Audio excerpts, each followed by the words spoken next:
image. I'm selling a dream. So I'm feeling like I'm kind of torn in between because I'm working on a memoir, and I just feel that this piece is just kind of maybe self-indulgent as writing a memoir in your 20s is. I'm a Leo. I'm a Leo. So I'm gonna go. Okay. Extreme agitation. It's never been about what made a madman tick. By the time I was 17, I had spent more days in UCLA's acute psychiatric unit than I had spent in high school. My mental health had eluded me at 15 and taken a 6-year reprieve. In later years, looking over the doctor's notes of reasons I had been forcefully injected with a sedative named haloperidol, it simply read, extreme agitation. I smiled. What an elegant way to describe a young girl's reaction to the smell of death in her own home.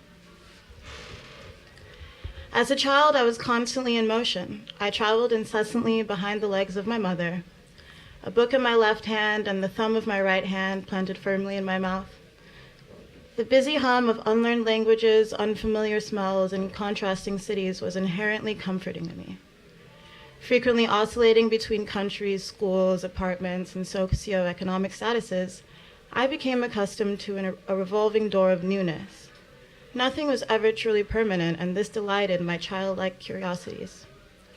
Only in hindsight would I be able to draw the connections between this formative patterning and the detriment on my own sporadic mind. Okay.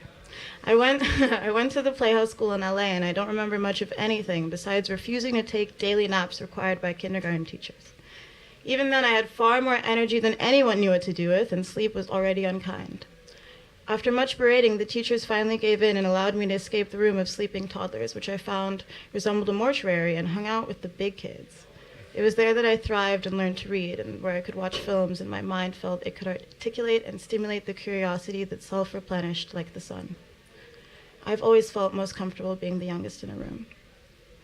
When I was 4, my mother and I ended a 3-year sabbatical and returned to from sunny LA to sterile Zurich. I was immediately enrolled in international school, learned Swiss German, and was enamored by the extracurricular programs. My accomplices in childhood were a set of Army brat twins from Texas.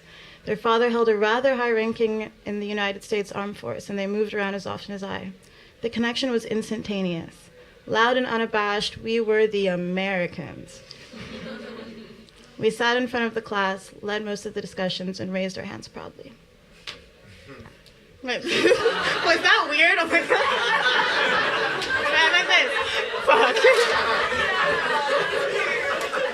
Okay. To me, the change was welcome and meant nothing more than another adventure. To my mother, however, the change was mandatory. Leaving Los Angeles was intrinsic in evading my allegedly dangerous and drug-addicted father. I knew nothing of the sort, and I didn't ask very many questions. My father had always been an elusive part of my life, there one day and gone the next. His absence wasn't heavy, but rather quite light. Everything seemed fine. My mother was fiercely beautiful, intrinsically pragmatic, and a powerhouse of a woman. Black as moonlight, she spoke 3 languages and was inordinately elegant. There was always an air of bewitchment over those who interacted with her, and I was always acutely aware of the web of brilliance she could weave at will, captivating even the most reserved of people.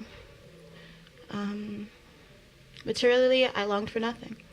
Our intimate connections were few and far between. As an only child, I found myself independently dressing for school, doing homework, coordinating. Our bonding consisted of turbulent flights. She was always working, and I was always observing. I seemed to trail behind her seamlessly unnoticed, like the smoke that emanated from the end of her cigarettes. As much as my mother would refute, I was essentially raised by a slew of Czechoslovakian nannies. They were always blonde, young, and represented all of the qualities my mother and I would never possess. For this, I loved them. They were warm and gentle and generous, and they allowed me the freedom to reign over my own kingdom. I could sense that they took pity on me and my forced independence, but felt struck in their sublinear roles to watch without saying and to feed without judgment. So there's the first part of that. I'm going to go into some poetry now.